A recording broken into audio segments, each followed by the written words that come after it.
Welcome to Financial Issues, where we join reality with truth, helping you make the most of your money by honoring God with your investments. Now listen in as we give you the practical tools and advice you need to become a biblically responsible investor. Good Monday morning. It's July 1st, 2024. Welcome to Financial Issues. We're so glad that you tuned in. If you're watching us on NRB TV, welcome. This is a new audience for us. We hope that you're enjoying our program and that you'll stick around to find out what our ministry is all about. Defunding darkness with a biblically responsible investment strategy and funding the light. We encourage you to be a joyful and generous giver because, you know, there's a spiritual battle going on for money. It's not money that's evil. It's the love of money that's evil. So we want to take the funds that God has trusted us to manage away from the use of the kingdom of darkness and deploy them strategically into the kingdom of light. So thanks for tuning in today. You can find out more about our ministry at financialissues.org and learn about partnering with our ministry today. Well, it is a short week this week as we celebrate the 4th of July holiday this week, but we also get a good bit of economic data. We will have original, never before seen content for you this week, so make sure that you tune in every day. Our stewardship verse of the day comes from 1 Peter 4:10. As each has received a gift, use it to serve one another as good stewards of God's varied grace. Seth, what do you think? It's a good one, Shana. This is a core verse for our ministry, of course, good stewardship, what we're all about. It's an act of worship to God. So this means getting the most out of what God has given to us for his glory. And we want all of our listeners, Shana, to apply the assets at their disposal in the FISM partnership specifically. So getting the most out of those gifts that they have received, so to speak, with the FISM partnership. And I think possibly the most important of these is the portfolio tracker. And so that's really kind of the topic of today's Teachable Moment, Shana, getting the most out of the portfolio tracker. Let's just begin here. What is the FISM portfolio tracker? Well, the portfolio tracker is a tool that is available to all of our partners. If you're logged into the partner site, just go under the resource, I believe it's the resource tab, and go down to the portfolio tracker. And then what you'll see is kind of a blank template. And what you do is you put in all of your holdings that are in your portfolio. So, we encourage you to have an emergency savings account set up before you start investing. There's a difference between saving and investing. So your emergency fund is going to prevent you from having to dip into your portfolio for any kind of short-term emergency needs that you would have. So you want to include all of the assets in your portfolio on that portfolio tracker. You'll put in your shares of stock, the ticker symbol. It'll automatically pull up the current price for you. And then you'll have to match it to a particular sector that's in your asset allocation model. And once you get all of your assets input, you go to the output page and it's going to show you the current plan that you've chosen, the asset allocation model that you've chosen in a darker color. And then it's going to show you where you are in the lighter color, or maybe it's vice versa. But one will be where you are versus where you should be. And it'll give you a really clean picture to look at to let you know where you need to maybe add more in your portfolio and where you need to take away some. And, Shannon, is that kind of the main purpose of the portfolio tracker, is to just kind of help us see how on target we are? Are there other purposes to it for our investors? That's the main purpose. I mean, you can put in some cost basis information and it'll kind of show you whether you're up or down. But I don't like to use that for performance tracking or to know where you are in a position, because if you have to sell a position, because it's going to give you a total at the bottom of if your portfolio is up or down, it's not going to really be accurate, because if you sell out of a position altogether, that return or negative return, whatever it might be, is not going to be counted towards your overall portfolio. So the main purpose of it is just for asset allocation. Yeah, that's good. And this is a question we often get sometimes, Shana. The portfolio tracker is not your investment brokerage account, but how do we match these two things up and coordinate them so we can use it to the best of our ability? Right. So we don't use it really for performance tracking or anything like that. But the way that you do it, you may get some good analytics on your brokerage platform about your account. It may give you a breakdown. It may show you, what percentage do you have in stocks versus fixed income and cash. But because our strategy is really specific and it focuses on asset allocation, in terms of all of the different sectors that we break down. So if you're building your own portfolio, we recommend that you have a certain amount in energy, a certain amount in consumer staples, a certain amount in utilities, technology, healthcare, so on and so forth, fixed income. And so this is going to be really specific to our strategy. So using your brokerage statement, you use that to input the data into the tracker. But the tracker is really going to give you valuable insight as to how you build and manage your biblically responsible portfolio. Awesome.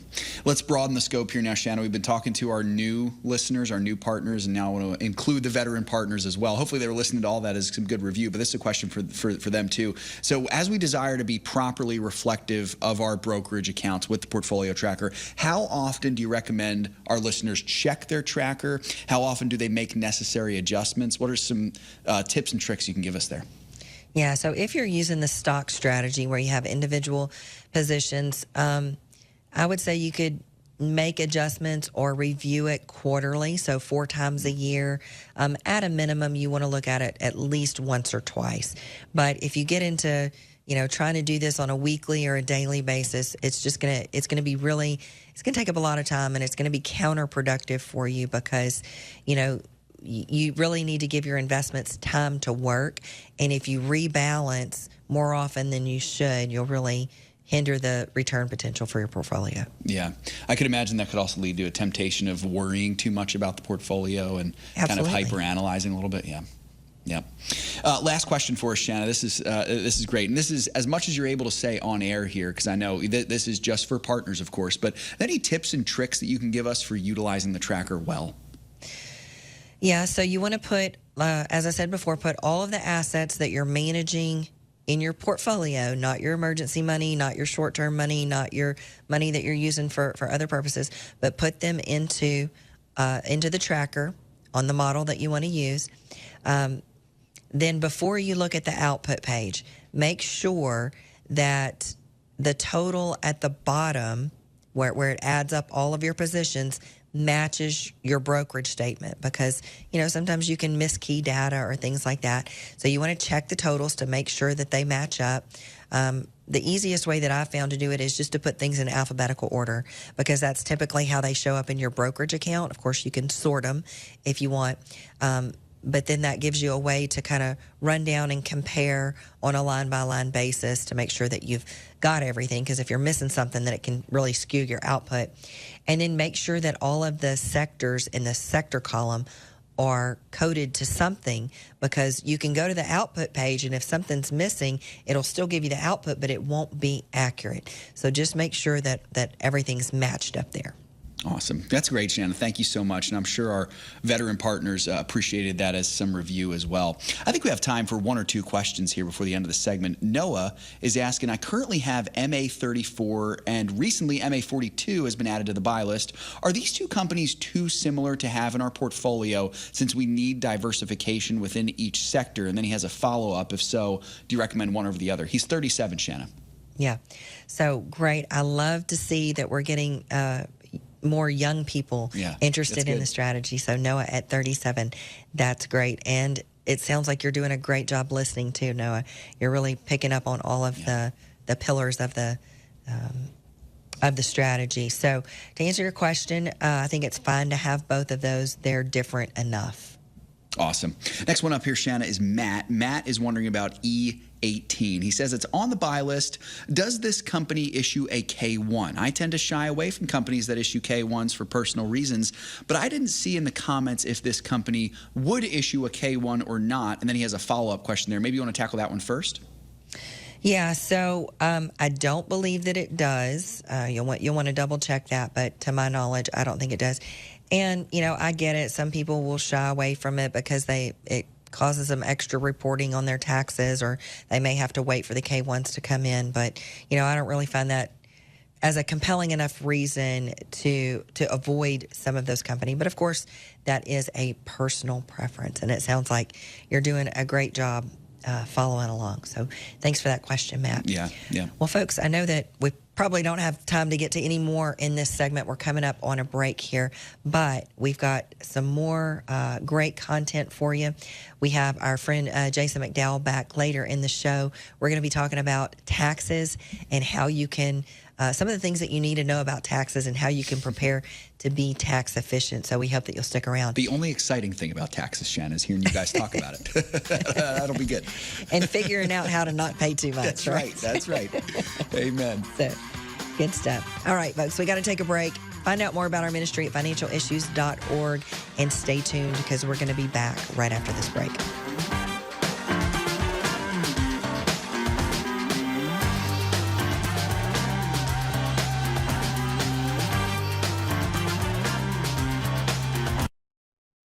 So I was just getting on my feet and I met someone and I got pregnant and I wasn't ready. How am I going to raise a baby? And I barely can take care of my daughter and myself right now. I Googled abortions and I scheduled an appointment thinking it was an abortion clinic. When I was at the clinic, after they told me how far along I was and that the baby had a heartbeat, I cried. And it gave me a minute by myself in the room. I broke down and I prayed to God.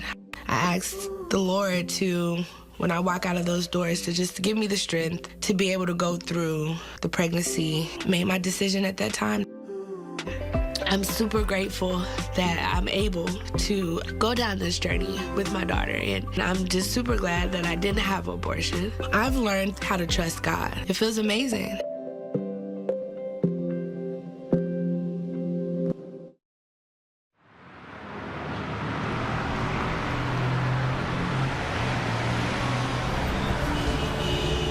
Navigating through investment options can be challenging, especially when you're determined to uphold your God-given values.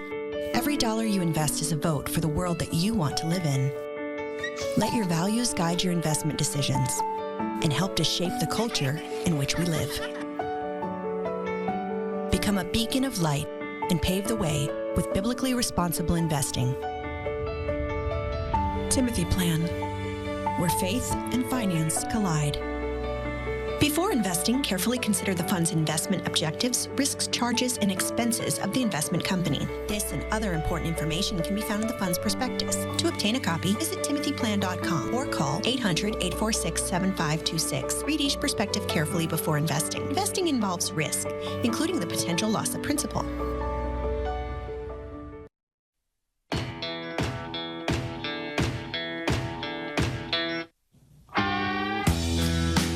Welcome back to Financial Issues, folks. Hey, if you listened to the show on Friday, you heard Shana tee up some really good news that we wanted to share with all of you. And this just has to do with your investments, the work that we're trying to do in promoting biblically responsible investing. So it's really exciting. I'll start this off, Shana, with a question that we got on Friday. In fact, Mike from South Carolina asked, is CD32 still screening clean, Shana? So the answer is yes. And, you know, we're going to give the broader listening audience a little bit of a glimpse into the strategy here. And we're going to tell you who this actually is. So we've been following Tractor Supply. It's not currently on our buy list. It is just as a hold right now. It is still screening pretty clean, and there's some developments that have been happening. So, Seth, you want to share what we found? Really good. So on, I believe it was Thursday into Friday, we saw a really, really just amazing news headline. Tractor Supply, Shana, basically did an about face, and as close to repentance as we could ask for from a company. So they had been dipping into some of the DEI and some of the pride stuff and different things like that. Well, they issued a statement, I believe it was on Thursday, basically saying that they have been focusing on one thing for 85 years, which is serving their customers. And they heard a lot of negative feedback from their customers. They realized how disappointed their customers were in the fact that they were moving away from just focusing on being a good business and and selling people Tractor Supply things and different things like that. I just bought Megan I think it was one of those canning things that you would make there. Like they sell all different stuff like that.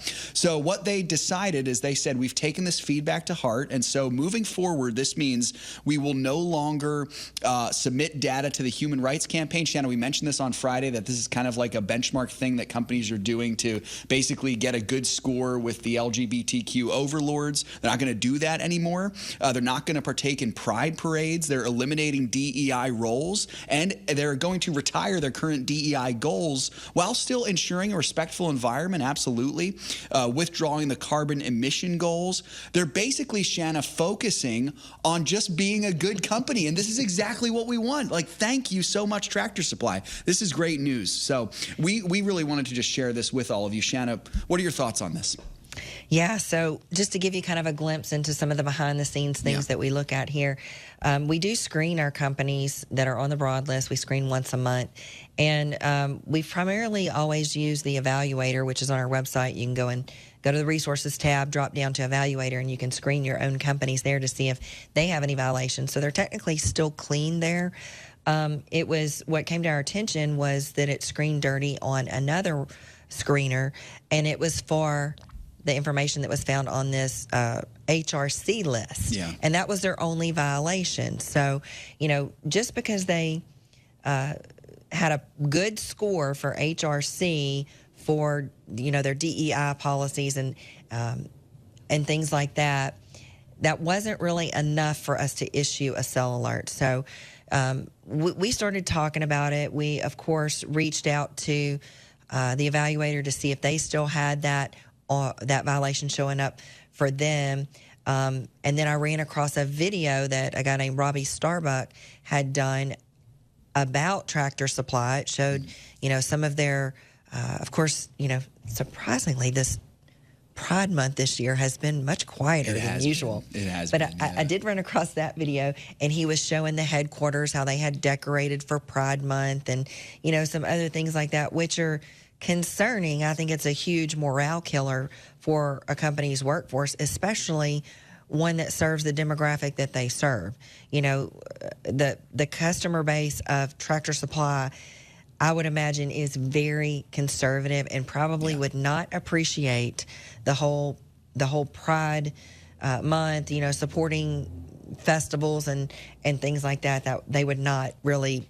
In fact, my husband said he was going to quit shopping there if they kept doing it, and he visits about once a month. And their base really does not appreciate that. And so apparently this video got a lot of traction, and Tractor Supply started hearing from their customers and their shareholders about this initiative. Now, one of my concerns is that the CEO, I think, really buys into this garbage. Yeah. So that's a problem. But, if they're hearing from shareholders, maybe he will put the interest of the company and the interest of the shareholders ahead of his own political ideology and just be a good CEO, because that's what we want from companies. We just want you to do what you do well.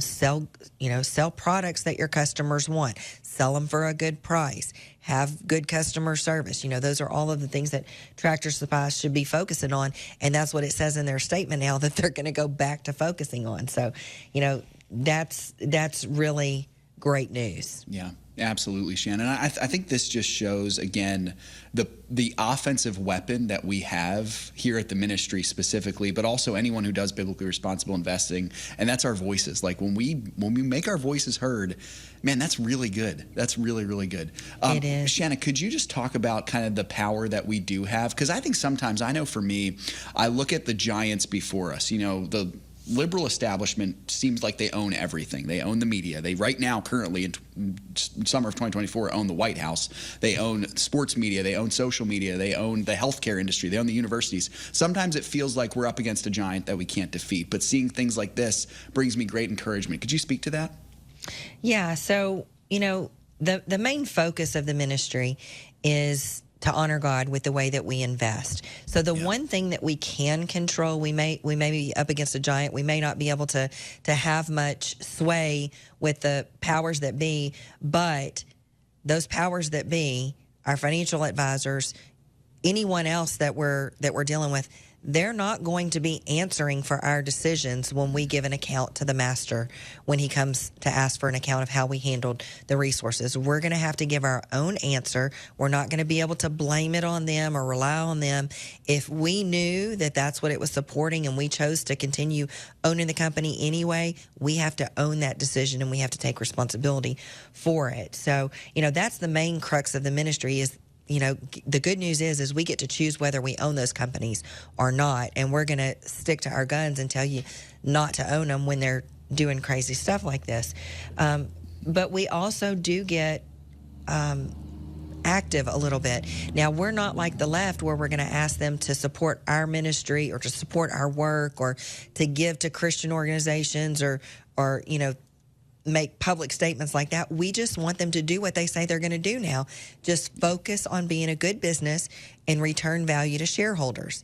It's a smart business decision, too, because as we've seen the likes of, Target, we saw what happened to Bud Light. We saw what's currently happening to Nike right now. Of course, they've got a lot of other reasons. And Disney, they've got a lot of other reasons why their stock prices are faltering and their businesses are struggling. But the thing that they all have in common, they're all pretty woke. And, people just don't like that. So I'm really glad to see Tractor Supply doing this. We were looking at putting together some sort of shareholder resolution because, for the most part, people don't know what's happening in the inner workings of the company. We talk about that a lot. Yeah. We don't get to make the day-to-day decisions about how the company is run, but guess what? The board of directors, is elected by the shareholders. The CEO and the management team is appointed by the board of directors. And so they answer to the shareholders of the company. And as a shareholder, you can submit shareholder resolutions. We're a relatively small ministry and we don't have a lot of resources to do that, but that was one of the things that we were considering looking into, because whenever you bring this kind of issue up to, the people that have an interest in the company, they'll speak up, and apparently lots of people did. So luckily we didn't have to deploy a lot of resources to do this, and they seem to be back on the straight and narrow, but we'll be watching. Yeah, absolutely. That's great stuff. Thanks for sharing in that joy there, Shana. That's awesome. Let's get to a couple questions here before the end of the segment. We got one from Claude. He's wondering, what, if any, effect does gold buying have on the economy? Well, I guess the place to start there is to distinguish the difference between the economy and the markets. So buying gold is more of an investment. People are investing in gold. So the economy is really going to be influenced by, in the United States anyway, people spending money and what they're spending money on. Not necessarily from an investment standpoint like gold, but, are they... they're going to continue to buy the groceries and the staples, the toothpaste and the toilet paper, but are they making different decisions? Are they going to different kind of brands to try to save money?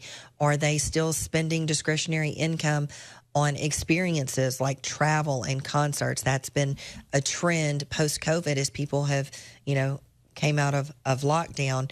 So are people spending their money? Are they saving their money? Are they keeping their jobs? Are they continuing to get raises? Those are going to be the things that influence the economy in general. Now, the markets are going to be made up of things that you can invest in. So, I guess it would have to be a whole lot more, like way more of the money would have to go into gold than what's going into other types of investments. But, I guess that could move the market, or really I think it would be just a result of where the money is going. Typically gold has been kind of a safety play. So if we do have a correction in the markets that a lot of people are talking about, and probably with good cause because it happens periodically throughout the business cycles, money could flow into gold. So I don't know. The thing that really that stands out more to me than just individuals buying gold is the central banks buying gold. That's something of some interest to me. Yep. Absolutely. Shana, I don't know if we have time to get to this next question here, but I do know we got Jason coming up in the next segment, and I am excited to hear you guys talk about taxes. Taxes don't excite me, as I said in the first segment, but hearing the wisdom that you guys will give will be great. Well, taxes excite me, but not in a great way. Yeah. Absolutely. Absolutely. Bring out more of that righteous anger. There you go. Especially when we talk about things like we talked about last week with $62 billion in Ukrainian stuff unaccounted for. We don't know if it was lost or stolen, or it's just crazy. Yeah, it really is nuts. So it'll be good to hear that in the next segment coming up here. Yep. Well, folks, if you're listening on an outlet that carries a short version of the show, you're going to need to hop on over to financialissues.org or get our phone app if you want to hear this conversation about taxes. So you can also listen to all of the other archived programs when it's convenient for you, because this is becoming a streaming world that we live in. If you have to leave us, we wish you a good day. For the rest of you, stick around. We're going to be back with more financial issues right after this break.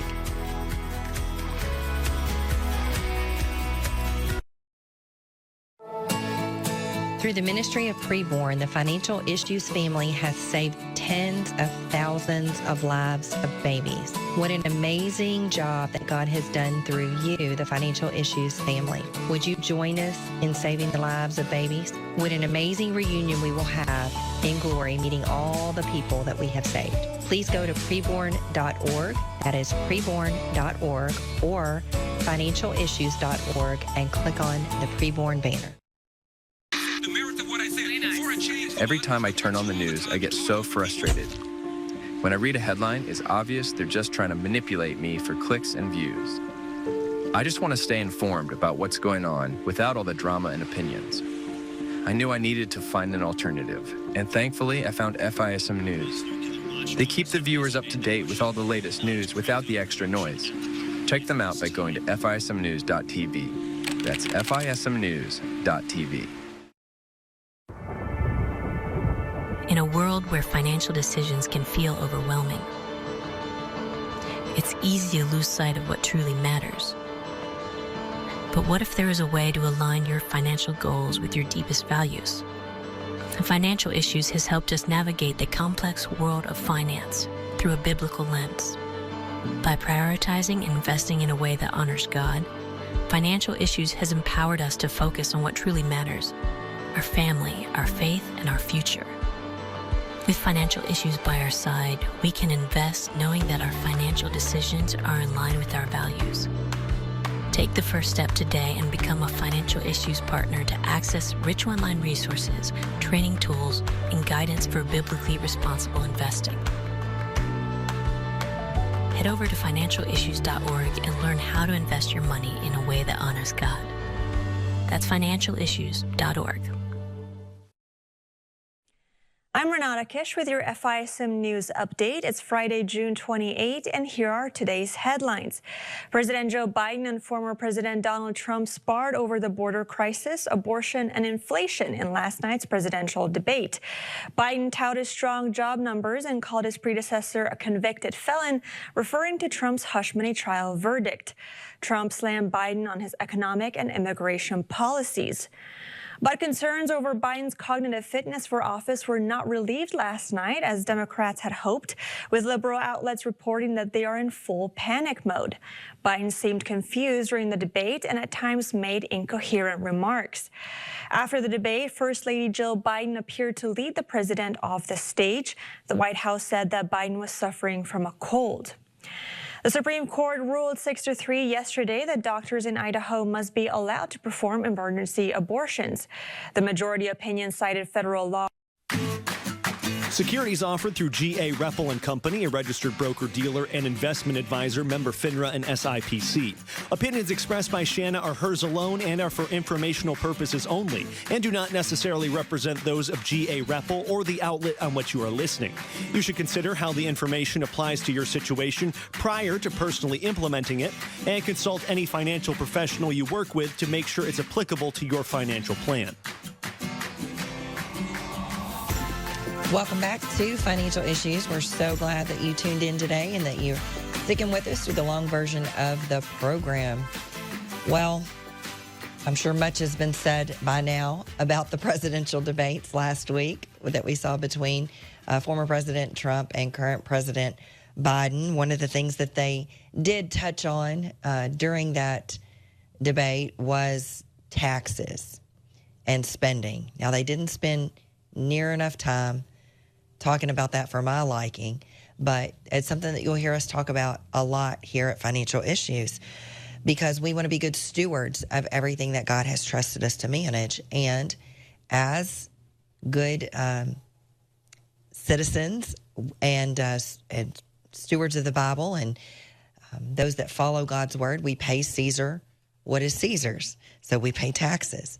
Now, we expect the government to be a good steward of those taxes. And you'll often hear us say here that we want to be tax efficient in the way that we invest, because at the end of the day, it's not only about what you make, but it's about what you keep. So part of being a good steward is to manage your tax liability legally and in a very efficient way. So you hear us say often that I believe that taxes are going to be higher in the future than what they are today. And the simple reason for that is that the government doesn't make money. They only appropriate money. So we, the people, have given them the ability to collect taxes from us and the authority to spend that money how they see fit. Now, you hear me rail often that they're doing a terrible job with the way that they are spending money. So historically, taxes have been collected to the tune of about 17% of GDP. So GDP is gross domestic product. That is our whole economy. So between businesses, individuals, the average rate is that we collect about 17% of GDP. Spending, according to the CBO reports about the government budget that have been released recently, indicates that we are spending at 24% of GDP. Now, you don't have to be a mathematician to see that that's a problem. Revenues coming in at 17% of GDP, spending at 24% of GDP, that is a problem. And the budget deficit for this year is predicted to be, this fiscal year is predicted to be, which we're almost 3/4 of the way through, is expected to be right at $2 trillion. And I didn't hear any talk in the debate about cutting expenses anywhere. So what does that mean for us individually? Well, we have to look at the window of opportunity that we're in. You hear us talk about that often. Well, what exactly does that mean? The current tax structure that we're under right now was brought in under the Trump administration. It's called the Tax Cuts and Jobs Act, and it expires at the end of 2025. Now, I brought my friend and colleague Jason MacDowell back to talk with us about what's happening there and what we can expect. So, Jason, welcome back. Thanks for being here today. Thanks for having me. So, obviously, we are not tax experts. You know, you should rely on your tax expert for your own personal situation. But in general, let's talk about what are we looking at here. You know, the lowest tax bracket right now is 10%. That wouldn't change if the act expired.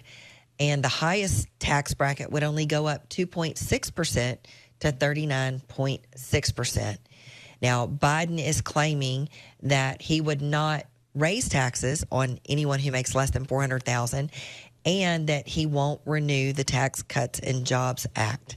So tell me, how is that even possible if the current act expires and we go back to where we were in 2017? Yeah, you know, it's convenient for the current administration now to say what they're going to do with changing taxes when it's just going to go back and revert back to what was formerly there in 2017 before the Tax Cuts and Jobs Act started in 2018. So we find it funny that Biden talks about not taxing anybody less than $400,000, but really what's happening is they're letting something good expire to all of us as individuals. So that's the first thing we look at is what are those percentages going to be? The lowest being the 10% will stay the same, but in 2017, those rate changes for those brackets will go from the favorable 12, 22, 24, and 32. It'll go back to a 15, 25, 28, and 33. So it's effectively raising taxes without really changing anything at that point. Now, we can always sit here and say, well, they'll probably take some pieces of the TCJA, package it up, put a nice little bow on it, call it something different, but we don't know what they're going to change, what they're going to keep. We only know what's being said around this time. So that's one of the changes that will happen that will affect everybody. And that will be higher taxes. You're paying more on it. And then, of course, probably the biggest piece that we look at when we talk with clients is the fact that the standard deduction will actually get cut in half. So if you're looking at married filing jointly or even as an individual, the standard deduction is really good and hard to beat. The TCJA, Tax Cuts and Jobs Act, did actually freeze some of the itemization that was in there to make it more favorable to use the standard deduction for both either individual or married filing jointly at that point. So it was encouraged to use that one because it was just good. It was hard to beat with that. But that will actually force households and individuals to look at using probably the itemization just because they got used to using that standard deduction at that point. So it's going to, if it goes back. Mm-hmm. And I think what people really don't get here is, the standard deduction, or if you itemize deduction, that represents the amount of your income that you pay zero tax on. Mm-hmm. So, you're looking at for married filing jointly, pre-TCJA, that number was somewhere around, 12,000, maybe a little bit more if you were over 65. Now, if you're over 65, that standard deduction, or starting in 2018 and has gradually increased, is close to $30,000. So, you're looking at a good chunk of change that you pay 0% on. The other thing, too, that really changes things for people is that the amount of income that you pay in certain brackets is expanded under the TCJA. It would shrink back under the old one. So if you're in the 22% tax bracket right now, I don't know if you know the numbers off the top of your head, but if you're in the 22% tax bracket right now with the same income, what would that look like under, if it fell back to the old brackets? Yeah, if it fell back to the old brackets, you're looking at a possibility of being put into a even higher tax bracket, plain and simple. You might be making the same amount of money, but now not only did you lose that standard deduction, but now you've just been pushed into a higher tax bracket. So for instance, if you're in 22, you could now be in the 25% bracket, depending on what they changed. Now, it's supposed to adjust for inflation. That's the most likely scenario. But instead of speculating, just us sitting and looking at the raw data from 2017 as the law stands, a lot of people are going to be in a higher tax bracket. So right. You have inflation on top of higher taxes and losing that deduction, that money you don't pay taxes on. So right. So I believe that there definitely was tax saving for the average person under the Tax Cuts and Jobs Act, because we deal with this every day in practice as we're helping people try to figure out how to be tax efficient, and just the stats tell us that the standard deduction, the changes to the standard deduction was such a big deal because before 2018, about 47 million people itemized their taxes. That means that they had more deductions than what the standard deduction was. That was about 30% of filers. After the TCJA, that number dropped from 47 million to only 15 million people, or 11%, from 30 to 11% that itemize their taxes now. So the standard deduction has been a real help for those people. And, especially for people that are over 70 and a half who do giving. But we don't really have time to get into that today. All of these things, I think, in general, if nothing else is done except to let them expire, it's going to be a bad thing for a lot of people. But there is this window of opportunity that we have here. So maybe we will get into that. We don't have time to go into that more today, but why don't we do that next week? Why don't I have you back next week and we'll talk about some of the things that we're doing in private practice to help our clients be really efficient in the way that they preserve more of the returns they're making by being efficient in their tax strategy. Well, thanks for being with us today, Jason. Appreciate it. And folks, we hope that you will stick around. We're going to come back with more financial issues after a short break. And I believe that we also have the Ag Report coming today. So find out more about our ministry, financialissues.org. Find out how you can be more tax efficient in your strategy. And more importantly, how you can honor God in the way that you invest. Hop on over to financialissues.org and learn about becoming a partner today.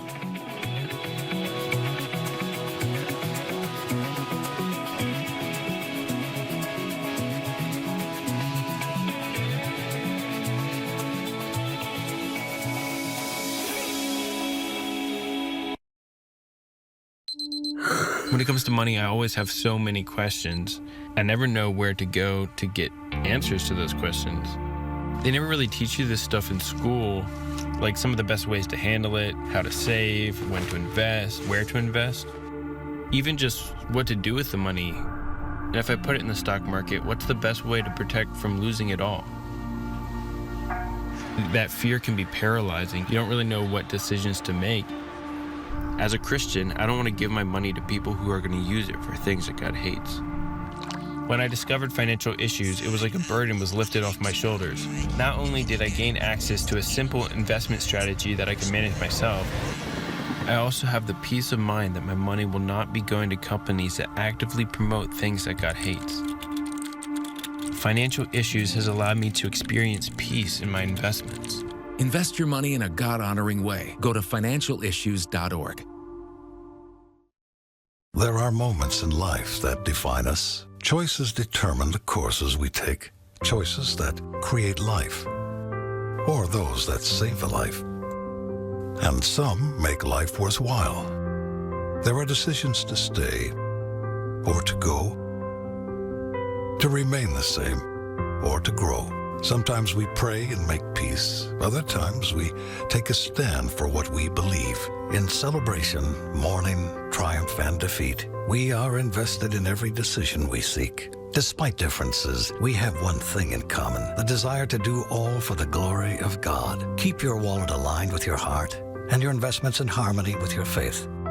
Timothy Plan, biblically responsible mutual funds, ETFs, and retirement plans. Before investing, carefully consider a fund's investment objective, risks, charges, and expenses contained in the prospectus available at timothyplan.com. Read carefully before investing.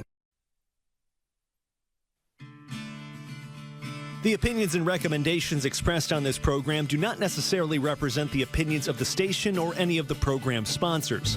Additionally, all products or services offered by the program sponsors may not be known by the program. Well, thanks for hanging with us here this Monday morning, folks. Hope you enjoyed that conversation. Maybe made taxes a little bit less painful to hear Shana and Jason give their wisdom on that. Make sure to go back and listen to that if you have the chance today, folks.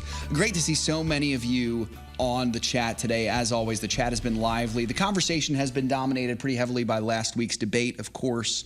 I saw Claude saying we also have a pretty important Supreme Court decision coming up today concerning Trump's immunity as it comes to January 6th. So we'll keep an eye out for that for sure. John from Alabama is asking a good question in regards to the debate, asking how has Biden stayed in office for so long just after his performance.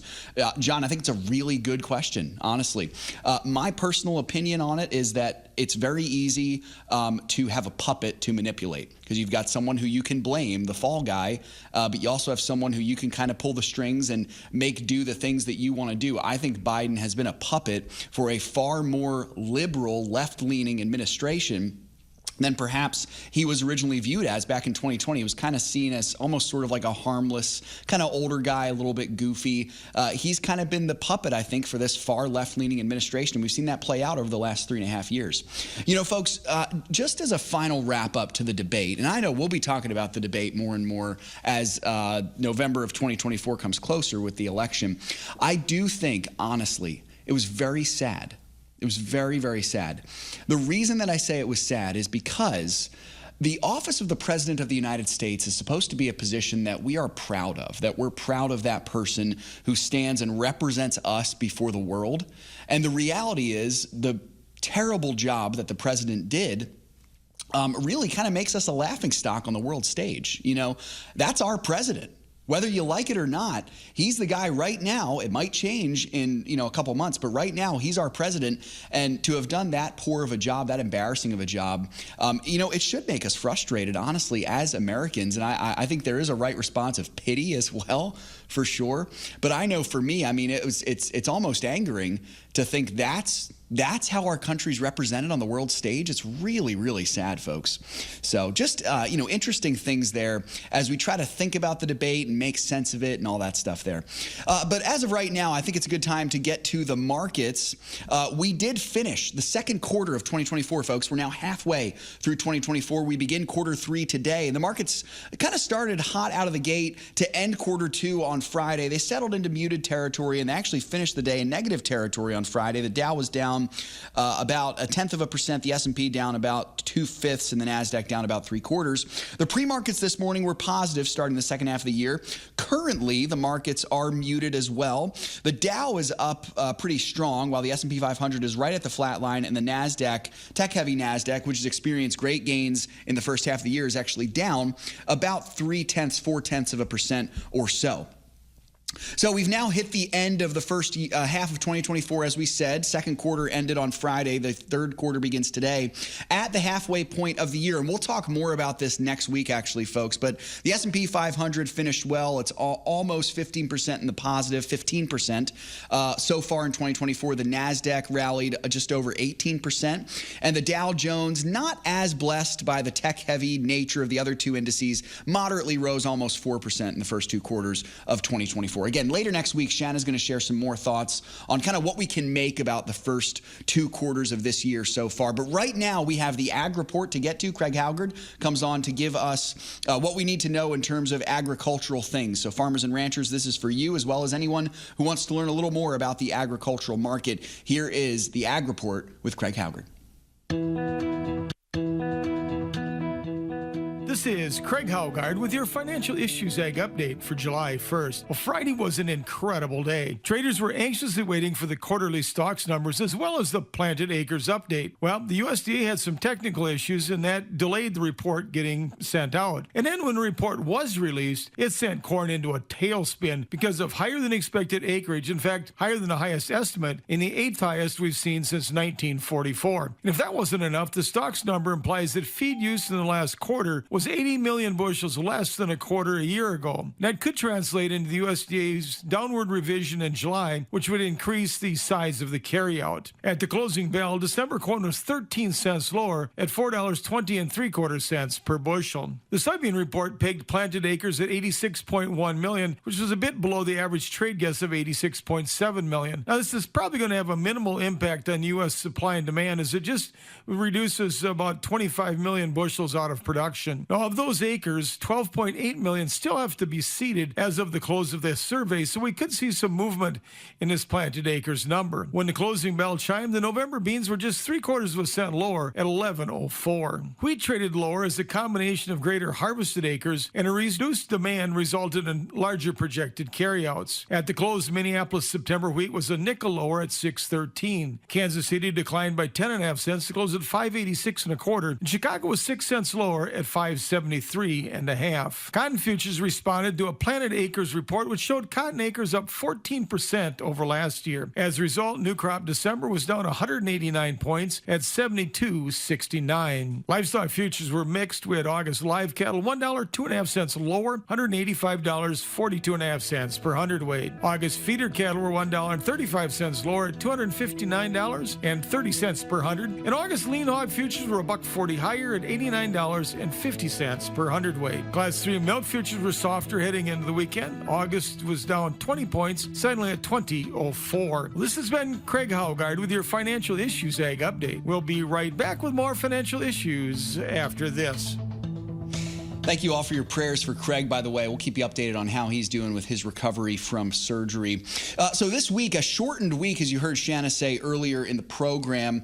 Obviously, this coming Thursday is the celebration of Independence Day, our country's 248th birthday. So the markets will be closed that day. But this week, Monday, we get the, actually that's today, Monday is today, we get the construction spending number. That's going to come out in a couple minutes, as well as ISM manufacturing. Tomorrow we'll get the Federal Reserve speech in Portugal. Federal Reserve Chair Jerome Powell is taking the mic overseas, and then we'll also get the JOLTS job openings number. Wednesday, a couple different numbers to get to: ADP employment, initial jobless claims, U.S. trade deficit, S&P final U.S. services, factory orders. The big numbers is the ISM services, and then in the afternoon, we will get the minutes of the Fed's June FOMC meeting. So sometimes those minutes releases offer a little bit more clarity. Sometimes they just restate what was already said, and they don't offer any more clarity. So we'll see what happens there. Thursday, nothing because of the holiday. And then Friday, we get non-farm payrolls. We get the unemployment rate as well. That's what this shortened week will look like in economic numbers. A headline I wanted to share with you all, and we might have to close the show with this one. We'll see if we have time for one more after. The headline is this: wealthy Americans are anxious about making ends meet. Wealthy Americans. So a new survey from the Fed Reserve Bank of Philadelphia, our region here, showed that a growing share of Americans earning six-figure salaries are now worried about paying their monthly bills. More than 30% of respondents earning between $100,000 and $150,000 say that they worry about making ends meet. That's up from just around 21% a year ago. Roughly 32.5% of Americans making more than $150,000 a year also expressed concern about paying their bills over the next 6 months. That's a drastic increase from right around 21% as well 1 year ago. 40% of consumers earning less than $40,000 annually, and roughly 30% of those in the $40,000 to $70,000 tax bracket said that they worry about making ends meet. This is all according to the survey. So there's a couple things to unpack here, folks. First, there is definitely some nuance here with what it means exactly to worry about money. Our Lord Jesus actually commands us not to worry about such things, but to trust that our Father will take care of us. That's a good lesson for us there. But certainly there's nuance there. Okay, is it just that they're thinking about it a lot, or that they're living paycheck to paycheck? We're not entirely sure, but assuming that it's worse than maybe the survey says, I think a couple things here. First, I think this is a trend we'll see as we continue to see reckless spending leading to more money printing, which is this: the dollar's value is going to go down. Six figures, folks. I mean, let's be honest. It's not what it used to be. I have never sniffed six figures before in my life, so I'm sure it's great, but I have noticed trends like this. Six figures is not what it used to be. Inflation is this silent killer in purchasing power, but it's also kind of that it takes away some of that positive power of the biweekly salary. You know, when you get your paycheck and you realize, you know what, the dollar's not worth as much as it used to be. It's really tough. And I think this is going to be exacerbated by all the different economic laws that are happening in the country, among which are rising minimum wage laws. I mean, there are some places in the country where a fast food worker who flips hamburgers can make $45,000 a year. All of a sudden, a $50,000 salary, which at one point was pretty good, doesn't seem all that great anymore. Interesting. And I think the cause of this continues to be money printing fueled by a bipartisan effort to spend and spend and spend. This is bipartisan, Republican and Democrat, guilty. I think that's the one thing that they can both agree on, actually, is spending taxpayer money. Secondly, I think a personal lesson for us here is there's great power and great virtue in living within your means. That's one of our core tenets here at the ministry. Dan talked often about this. It is hard. I know it. I'm a young man supporting a family of 4 on my salary. But it's possible. It is possible, folks. We need to understand that so many people, I think, don't live within their means. And my guess would be, if we asked some of these folks who make between $100,000 and $150,000, do you live within your means? We'd probably get some interesting answers there. I would hope that they would all say yes. And perhaps that would then change their response from worry to confidence, or at the very least, contentment in what they have. And folks, we need to be reminded that when we set our foundation in Christ, we will be content in all circumstances. And that's my hope and prayer for each of you as you listen to the show today. God bless you all. I hope you have a great day today. Tomorrow, Lord willing, we'll be back. In the meantime, remember, all you have belongs to the Lord. Let's be found good and faithful servants and stewards with that money. God bless, and we'll see you tomorrow for more Financial Issues. If we ever forget that we're one nation under God, then we will be a nation gone under. Thank you for joining us. This has